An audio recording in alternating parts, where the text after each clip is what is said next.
कहते हैं अखबार पढ़ना शौक नहीं बल्कि आदत होती है। सुबह चाय की चुस्की के साथ अखबार को पढ़ते कई लोगों को आपने देखा होगा।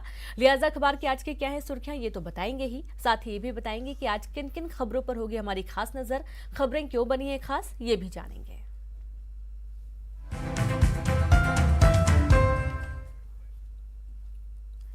तो चलिए सीधे रुक करते हैं रायपुर स्टूडियो का। हमारे साथ सहयोगी ममता लांजेवार जुड़ गई हैं। ममता जी, बहुत स्वागत है आपका। तो बताएं कि आज क्या वो खबरें हैं जो कि अखबारों की सुर्खियां बनी हुई हैं।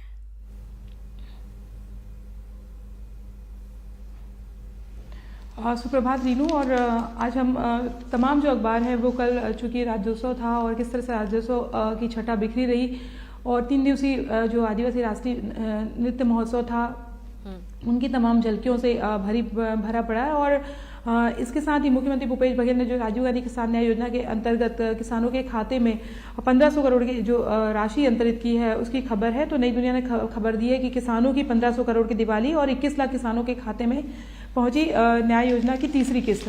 तो ये जो है वो नई दुनिया में फ्रंट पेज पर खबर है। दैनिक भास्कर की बात करते हैं तो आज से जो है धनतेरस की शुरुआत हो गई और इस बार धनतेरस सुबह 9:13 से खरीदारी जो है वो शुरू हो गया। सुबह शाम को त्रियोग में धन्वंतरी कुबेर से पूजा होगा। तो ये पूरा जो है लगातार 5 दिन पड़ने वाली हर तिथि पर धूमधाम से पर्व किस तरह से मनाया जाएगा, क्योंकि 2 सालों से कोविड के चलते जो है जिस तरह की स्थिति हुई थी तो त्यौहार ठीक से नहीं मनाया गया था। तो सबके लिए किस तरह से त्यौहार इस बार शुभ हो सकता है ये ज़रूर है, लेकिन एक बार फिर से हम कहेंगे कि कोरोना के जो मामले बढ़ते जा रहे हैं, ऐसे में बेहद सावधानी बरतने की ज़रूरत है। मार्केट में तमाम भीड़ रहेगी तो बेहद एहतियात बरतें। तो ये जो है वो भास्कर ने दिया था कि किस तरह से धनतेरस का मुहूर्त है और कैसे पूजा करना है, क्या मुहूर्त शुभ रहेगा।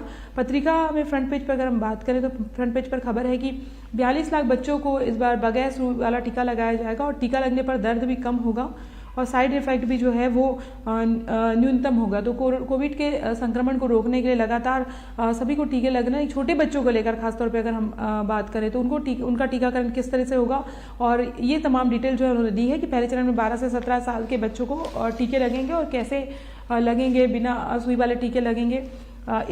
ये खबर जो है पत्रिका ने फ्रंट पेज पर दी है, पूरी एनालिसिस है।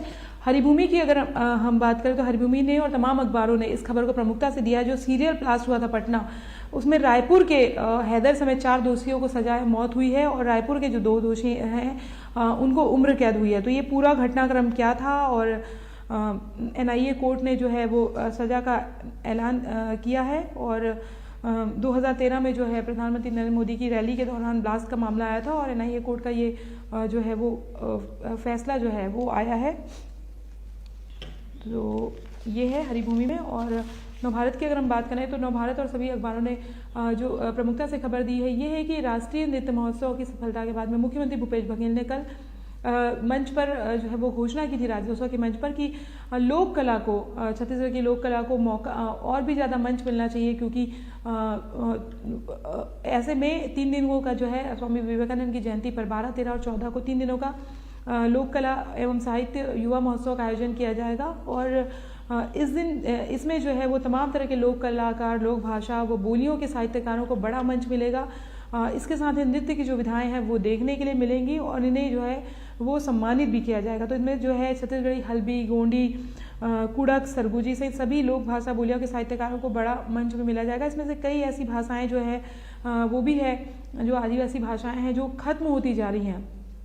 उसको ये कहा जाता है कि जो माँ के पेट से ही बच्चा सीख के आता है। तो इस तरह की भाषाओं के संरक्षण के लिए भी खासतौर पर अगर हम बात करें तो इस तरह के आयोजन जो है वो कराने की बात कही जा रही। तो ये तमाम जो खबरें हैं वो प्रमुखता से है। और कल जिस तरीके से नया रायपुर में जो मंत्रालय के जो भृत्य हैं उन्होंने अपने पत्नी और बच्चों पर जानलेवा हमला किया था और बच्चों की हत्या कर दी थी, ये पत्नी की नाजुक स्थिति बनी हुई है हथौड़े से मारकर। तो वो खबर भी है कि किस तरीके से जो है ये पूरी जो दर्दनाक घटना जो है और कह सकते कि खौफनाक घटना भी जो है वो हुई थी राजधानी रायपुर में। जी जी बिल्कुल, बहुत शुक्रिया आपका तमाम जानकारी के लिए ममता। तो इस तरीके से तमाम खबरें जो कि आज अखबारों की सुर्खियां बनी हुई हैं।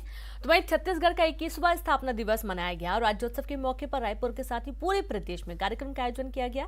मुख्य कार्यक्रम रायपुर के साइंस कॉलेज मैदान में हुआ, जहाँ प्रदेश के कलाकारों ने अपनी प्रतिभा का प्रदर्शन किया। राज्योत्सव में राज्यपाल अनुसुईया उइके, मुख्यमंत्री भूपेश बघेल और उनके मंत्रिमंडल के सहयोगी शामिल हुए। कार्यक्रम में नेता प्रतिपक्ष धर्मलाल कौशिक, सांसद सुनील सोनी और पूर्व मंत्री ब्रज मोहन अग्रवाल भी शामिल रहे। कार्यक्रम की शुरुआत राज्य गीत के साथ हुई।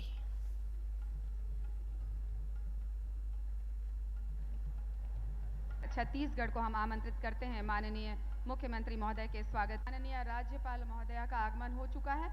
हम उन्हें माननीय श्री कुलदीप जुनेजा जी, माननीय श्री धनेन्द्र साहू जी राज्य गीत के कार्यक्रम के अध्यक्ष माननीय मुख्यमंत्री जी। तो राज्योत्सव समारोह को संबोधित करते हुए मुख्यमंत्री भूपेश बघेल ने छत्तीसगढ़ के निर्माण में योगदान करने वालों को याद किया। उन्होंने कहा कि उनकी सरकार ने छत्तीसगढ़िया को नई पहचान दिलाने का काम किया है। प्रदेश के किसानों, मजदूरों, आदिवासियों को आर्थिक रूप से मजबूत बनाया है। सीएम ने कहा कि नक्सलवाद अब कुछ ही जगहों पर बचा है, वो भी जल्द खत्म हो जाएगा।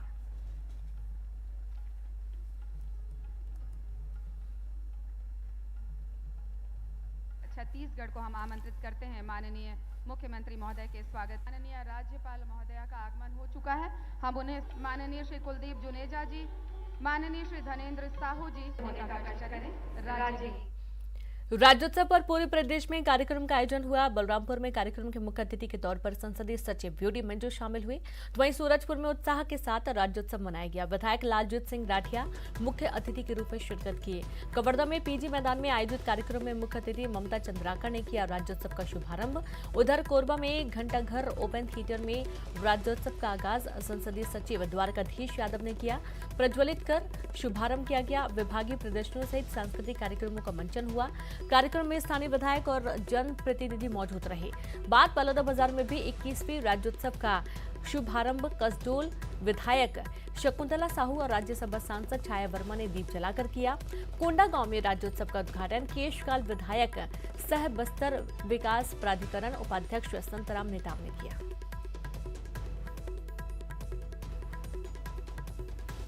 तो राज्य स्थापना पूरे प्रदेश में राज्योत्सव मनाया गया और राज्योत्सव की अलग अलग जिले की तस्वीरें आपको दिखा रहे हैं। जांजगीर चांपा में राज्योत्सव कार्यक्रम का संसदीय सचिव चंद्रदेव प्रसाद राय ने किया और शुभारंभ। उन्होंने आयोजन स्थल पर पहुंचकर मौजूद स्टॉल का निरीक्षण किया। और बात कांकेर की करेंगे, जहां विधायक शिशुपाल सोनी ने दीप प्रज्वलित कर राज्योत्सव का शुभारंभ किया। जनप्रतिनिधि के साथ ही सैकड़ों लोग राज्योत्सव में शामिल हुए। उधर कवर्धा में राज्योत्सव के मौके पर प्रदेश के पारंपरिक खेल फुगड़ी, कुर्सी दौड़, जलेबी दौड़ प्रतियोगिता का आयोजन किया गया, जिसमें बड़ी संख्या में महिलाएं और बच्चियां शामिल रहीं।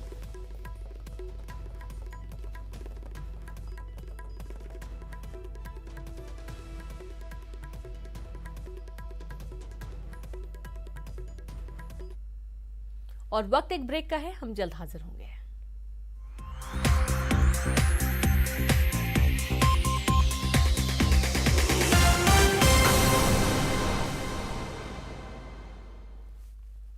ब्रेक के बाद एक बार फिर से आप सभी का स्वागत है। बात करेंगे बालोद से अहम खबर की, जहां पत्नी ने की पति की हत्या। पत्नी ने अपने ही पति की हत्या कर दी। पत्नी ने डंडे से पीट कर युवक को मौत के घाट उतार दिया। दूसरी महिला से अवैध संबंध का शक था।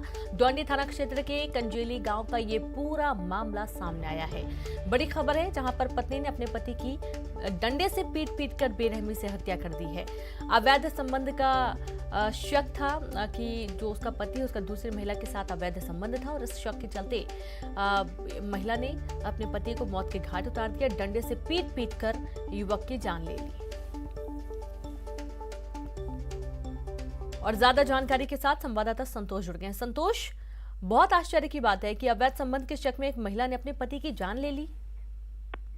जी रीनू जी, अनुमान सुनने को यही मिलता है कि शराबी पति ने अपनी पत्नी की हत्या कर दी। लेकिन बालोद जिले में अभी जो मामला आया है, ये जस्ट विपरीत मामला है कि एक महिला ने अपने पति की हत्या कर दी, वो भी नशे में धुत महिला थी। और पूरा मामला जो बताया जा रहा है कि महिला को अपने पति के चारित्रिक संदेह होने के चलते, किसी अन्य महिला से अवैध संबंध होने के चलते और सिर्फ इस शक के आधार पर नशे में धुत महिला ने डंडे से पीट कर अपने पति की हत्या कर दी। हालांकि पूरे मामले पर अभी पुलिस आरोपी महिला को हिरासत में लेकर जांच कर रही है और पूरे मामले पे अभी तस्दीक की जा रही है।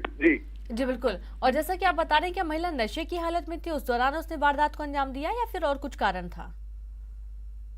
जी, जो प्रथम दृष्टया जो मामला सामने आया है, पुलिस द्वारा जो जानकारी दी गई है पूरे मामले में, क्योंकि मामला आदिवासी वनांचल क्षेत्र का है, सिंगोला पंचायत के अंतर्गत कंजेली गांव का, और वहां पे जो महिला की जो मेडिकल रिपोर्ट हुई, उस मेडिकल रिपोर्ट के आधार पर ये बात सामने आई है कि महिला नशे में धुत थी और नशे के हालत में इस पूरे घटना को अंजाम दिया है।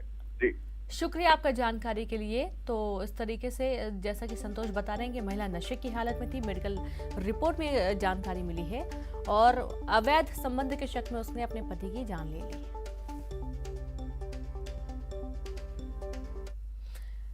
तो बात करेंगे कांग्रेस सदस्यता अभियान को लेकर। मुख्यमंत्री भूपेश बघेल ने पीसीसी दफ्तर में प्रेस कॉन्फ्रेंस किया, जिसमें उन्होंने कहा कि स्थापना दिवस पर इस अभियान का आगाज हो रहा है, फिर से सभी को सदस्यता लेनी होगी। 31 मार्च 2022 तक ये सदस्यता अभियान चलेगा। वहीं इस अभियान के तहत 10 लाख सदस्य बनाए जाने का लक्ष्य रखा गया है। मैडम गांधी की उपस्थिति में कि 1 नवंबर से पूरे देश में मेंबरशिप ड्राइव चलाया जाएगा और आज प्रदेश कांग्रेस कमेटी की ओर से यहाँ सदस्यता अभियान की शुरुआत की जा रही है। सभी राज्यों में इसकी शुरुआत हो रही है। मुझे जानकारी मिली है कि राहुल गांधी जी दिल्ली में खुद भी सदस्यता अभियान की शुरुआत करेंगे। तो पूरे देश भर में आज सदस्यता अभियान की शुरुआत हो रही है। मुख्यमंत्री भूपेश बघेल और पीसीसी चीफ मोहन मरकाम की मौजूदगी में शुरू हुए कांग्रेस सदस्यता अभियान पर बीजेपी ने हमला बोला। नेता प्रतिपक्ष धर्मलाल कौशिक ने कहा कि जहां संवैधानिकता नहीं है वहां सदस्यता अभियान क्यों चलाया जाता है। साथ ही ये भी कहा कि कांग्रेस ने पिछली बार भी प्रयास किया था मगर वे थक गए थे। कांग्रेस के सदस्यता अभियान में किसी को रुचि नहीं है।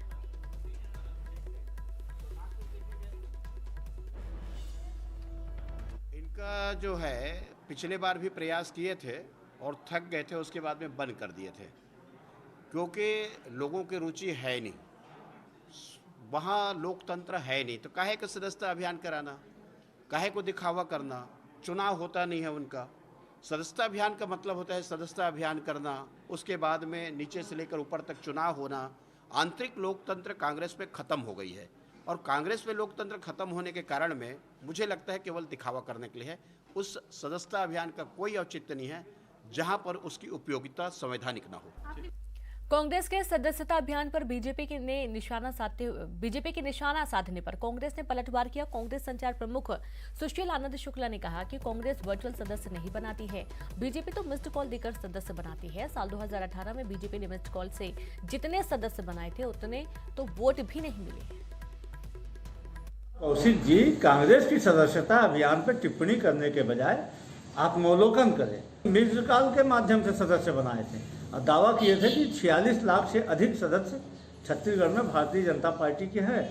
और जब 2018 का चुनाव हुआ विधानसभा का तो कुल भारतीय जनता पार्टी को सिर्फ 35 लाख के लगभग वोट मिले थे। मतलब जितने सदस्य बनाए थे उतने भी वोट नहीं मिले थे। यहाँ तक कि हमारे विधायकों तक को मिस्ड कॉल बना के उन्होंने सदस्य बना लिया था। तो ये फर्जी वाला भारतीय जनता पार्टी में चलता है। कांग्रेस पार्टी में तो जो हमारी नीतियों को, हमारे सिद्धांतों को अंगीकार करता है, ऐसे व्यक्तियों को हम वर्चुअल रूप से नहीं, सीधे सदस्यता बही में हस्ताक्षर करवा के उसके बाद सदस्य बनाते हैं। आम सम्मेलन करके कांग्रेस के राष्ट्रीय नेतृत्व का, राष्ट्रीय अध्यक्ष का चुनाव करवाया जाता है। हमारे यहाँ ऐसा नहीं है कि अमित शाह और नरेंद्र मोदी जी से चाह लिए जिसके ऊपर खूंटा गाड़ दिए वही अध्यक्ष बनेगा। बिलासपुर पहुंचे पूर्व मुख्यमंत्री रमन सिंह ने राज्य सरकार पर जमकर हमला बोला। उन्होंने सरकार को तमाम मोर्चों पर आड़े हाथों लिया। रमन सिंह ने कहा कि सरकार ने 3 सालों में छत्तीसगढ़ को सिर्फ ठगा है। पूरे छत्तीसगढ़ में माफिया राज चल रहा है। शासन ट्रांसफर उद्योग बनकर रह गया है और प्रदेश में डेवलपमेंट ठप्प हो गया है। अधिकारियों की पोस्टिंग की बोली लगती है। धान खरीदी पर बोले कि भूपेश बघेल 1 नवंबर से धान खरीदी की मांग करते थे। जब खुद सीएम बने तो किसानों का धान बर्बाद करने पर तुले हुए हैं। साथ ही कहा कि मेरी तुलना भूपेश बघेल से नहीं है। जब मैं केंद्र में मंत्री था वो राजनीति की ABCD सीख रहे थे। छत्तीसगढ़ इस 3 साल में अपने आप को ठगा सा महसूस कर रहा है, क्योंकि इस 3 साल में सरकार ने जितने बड़ी बड़ी बातें कही थी, जन घोषणा पत्र में जितने वादे और विश्वास प्रकट किया था, आज यदि 3 साल होते होते देखेंगे तो वो पूरे वादे अधूरे रहे और लोगों को ये महसूस होने लगा कि सरकार ने जनता के साथ जन घोषणा पत्र में झूठे वादे किए। और आज स्थिति ये है कि जनता के मन में न केवल आक्रोश है, बल्कि सरकार और सरकार की स्थिति भी आज ये हो गई है कि जितने डेवलपमेंट के काम, विकास के काम सब पूरी तरीके से ठप पड़े हैं। भारत के अपने शॉर्ट वीडियो शेयरिंग ऐप चिंगारी ने क्रिप्टो सोशल टोकन गारी के साथ ही क्रिप्टो करेंसी बाजार में धमाकेदार कदम रखा। सुपरस्टार सलमान खान गारी के ब्रांड एम्बेसडर हैं। चिंगारी ऐप भारत में खासा लोकप्रिय हो रहा है और सोशल मीडिया कैटेगरी में बेस्ट ऐप का खिताब भी पा चुका है। चिंगारी ऐप न सिर्फ कंटेंट क्रिएटर्स बल्कि व्यूअर्स, एडवर्टाइजर्स और डेवलपर्स सबकी कामयाबी की कुंजी है। गारी का इस्तेमाल भविष्य की इन ऐप करेंसी के साथ साथ गवर्नेंस टोकन के तौर पर भी हो सकता है। और आइए जानते हैं सौरभ से, जो एक इन्फ्लुएंसर हैं। गारी भारत का पहला सोशल टोकन है जो स्पेशली शॉर्ट वीडियो क्रिएटर्स के कंटेंट मोनेटाइजेशन के लिए डिजाइन किया गया है। मतलब हमारे बनाए हुए कंटेंट चिंगारी पे मोनेटाइज होंगे, जिसके लिए हमको गारी टोकन मिलेगा, जिसके जरिए हम ब्लॉकचेन मार्केट में एंट्री कर सकते हैं। मतलब चिंगारी हमको लोकल से ग्लोबल होने का मौका दे रहा है। गारी टोकन क्रिएटर्स को चिंगारी ऐप को गवर्न करने की अथॉरिटी दे रहा है। मतलब आगे चल के जितनी भी डेवलपमेंट या ग्रोथ होगी, हम उसके बहुत ही इंपॉर्टेंट पार्ट होंगे। मतलब हम खुद के लिए एक ऐसी सर्कुलर इकोनॉमी क्रिएट करेंगे जिससे हम प्लेटफॉर्म की वैल्यू का इक्वल डिस्ट्रीब्यूशन कर सकते हैं। कामयाबी की कोई कहानी एक दिन में मुकम्मल नहीं होती, लेकिन ईमानदारी, लगन और सच्चा संघर्ष हो तो सफलता की कहानी एक दिन पूरी जरूर होती है। देश में श्वेत क्रांति यानी कि दूध क्रांति लाने वाले अमूल का सफर गुजरात के सिर्फ 2 गांवों से शुरू हुआ था। 75 साल का हो चुका अमूल भी पूरे देश के साथ आजादी के अमृत महोत्सव की खुशियां मना रहा है। आइए आपको रूबरू कराते हैं अमूल की सफलता के सुनहरे इतिहास से। आप देखिए और मुझे दीजिए इजाजत। नमस्कार।